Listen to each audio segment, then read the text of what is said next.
Hello and welcome back to the Survival Horror Guide, a show where we play and then review survival horror games. We rate them on their fear factor, and we give them an overall score. Finally, we send it over to the series' totally arbitrary rating system to see how it stacks up against the rest of the survival horror competition. Today for the show, we're reviewing the latest third-person horror adventure game from the Bloober Team. We're reviewing The Medium. Now, I played this a few months ago, running a bit behind over here, and the timing honestly couldn't be more perfect, as just recently Bloober Team announced that they're working with Konami, and almost all signs point to them making a Silent Hill game. On top of all the blue box madness that's going on right now, Silent Hill is on the brain. And I know some people don't love the idea of Bloober working on Silent Hill, but I don't mind it. I do think the team is quite talented. Between The Medium, which we're about to talk about, and Layers of Fear 1 and 2, both of which I liked, they are for sure one of the better horror studios out there right now, albeit they're in a bit of a walking simulator rut, so it'll be very interesting to see how they handle combat and the resource management of a typical survival horror game. Anyways, The Medium. Crazy thing about this game is it's been gestating for a long time.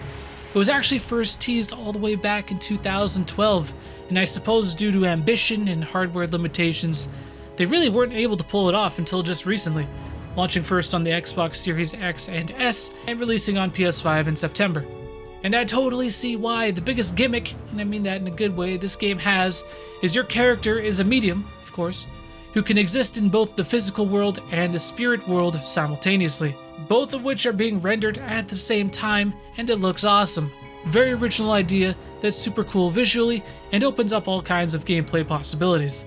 The game starts off with the protagonist, Mary Ann, mourning her adopted father and making preparations for his funeral at the family funeral home, the family business.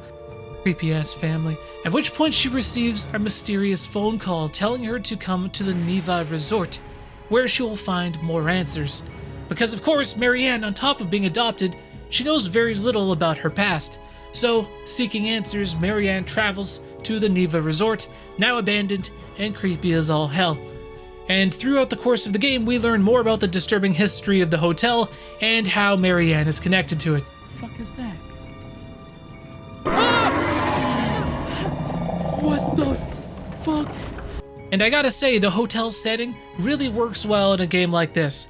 Lots of rooms and a variety of areas to explore, lots of interesting characters and history. I'm surprised more horror games haven't gone this route. Luigi's Mansion 3, dude, head of the game. And it all looks awesome, and it's impressive to see that a lot of the areas basically have two different versions, the real world and the spirit world, which, by the way, the spirit world often looks absolutely nasty. It's so gross, terrifying place, you don't want to be there. You can totally tell this game is heavily inspired by Silent Hill, which of course also has other world versions of its levels. And while in the spirit world, oftentimes you'll find yourself either having to run or sneak past the game's monster, the Maw, voiced by Troy Baker, who's scary as hell and looking to wear Mary Ann's skin Buffalo Bill style.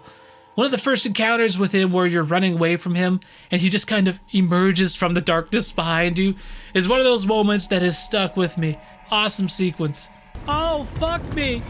Don't leave me here. And then there's the gameplay. Now look, earlier I said Bloober Team has kind of gotten itself into this walking simulator rut. And a lot of that holds true here. But what the weird, almost frustrating thing is, this game introduces several really cool gameplay mechanics, and then just never uses them. Such as using Mary Ann's spirit energy to make a force field to get past these locust-type enemies. That's kind of cool. Or using a spirit blast defensively to stun the Maw. Whoa, bitch! The game introduces these kinds of mechanics, and maybe you use them 2 or 3 times over the course of the game, and that's it. I was super jazzed about some of these things because they're really freaking cool, and then you never get a chance to actually use them.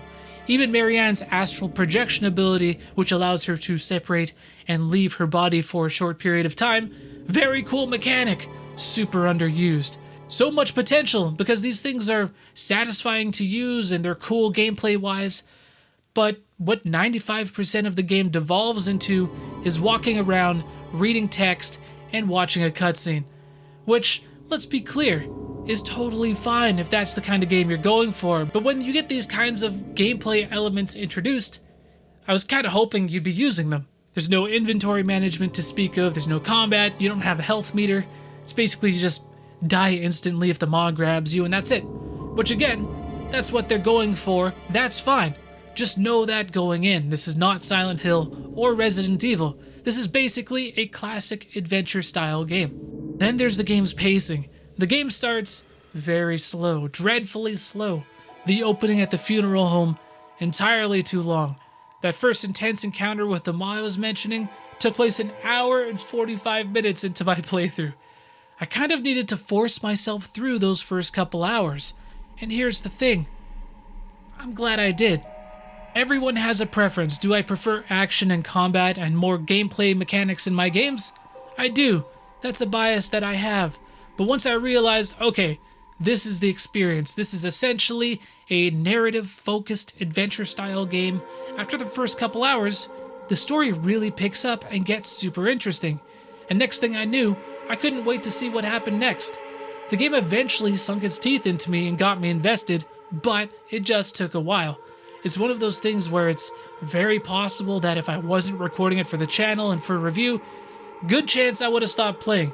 But again, I'm glad I kept going. The story was very compelling, the mystery aspect of it, finding out more about Marianne and her biological family and such, the Neva Hotel. Great time, lots of twists and turns. On the fear factor scale, this game is a 7.5. The spirit world is super scary and unsettling, and Troy Baker as the Maw is creepy as hell, a villain that I won't soon forget. Oh, fuck. Overall, this game is an 8.